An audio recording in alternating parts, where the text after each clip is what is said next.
പട്ടികജാതി പട്ടികവർഗ വിദ്യാർത്ഥികളുടെ ഉന്നത വിദ്യാഭ്യാസത്തിന്റെ സാധ്യതകളെ ഫലപ്രദമായി വിനിയോഗിക്കുന്ന പദ്ധതികളാണ് ഗവൺമെന്റ് ഇപ്പോൾ നടപ്പിലാക്കിക്കൊണ്ടിരിക്കുന്നത്. സാർ, വിദേശ പഠനം സാധ്യതകളെ കൂടുതൽ പ്രയോജനപ്പെടുത്താൻ കഴിയാവുന്ന വിധത്തിൽ ഏറ്റവും ആധുനികമായി ഗവൺമെന്റ് രൂപീകരിച്ച വിദ്യാഭ്യാസ പദ്ധതികൾ ഏതൊക്കെയാണ്?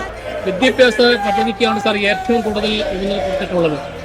പരമാവധി ഈ വിഭാഗത്തിലെ കുട്ടികൾക്ക് ഏറ്റവും നല്ല വിദ്യാഭ്യാസം കൊടുക്കുക എന്നുള്ള ഗവൺമെന്റ് ലക്ഷ്യത്തിനെ അടിസ്ഥാനമാക്കി നമ്മുടെ കുട്ടികളെ വിദേശ പഠനത്തിന് അയക്കുന്നു എന്നതാണ് ഏറ്റവും പ്രധാനപ്പെട്ട ഒരു കാര്യം. രണ്ടാമത് പ്രധാനമായിട്ടുമുള്ളത് സാർ, നമ്മുടെ കുട്ടികൾക്ക് സിവിൽ സർവീസ് മേഖലയിലേക്ക് നമ്മുടെ കുട്ടികളെ വളർത്തിയെടുക്കുന്നതിന് വേണ്ടിയിട്ടുള്ള ഒരു പരിശീലന പരിപാടിയും ഏറ്റവും നല്ല രീതിയിൽ ഈ വകുപ്പ് നടത്തി വരുന്നുണ്ട്.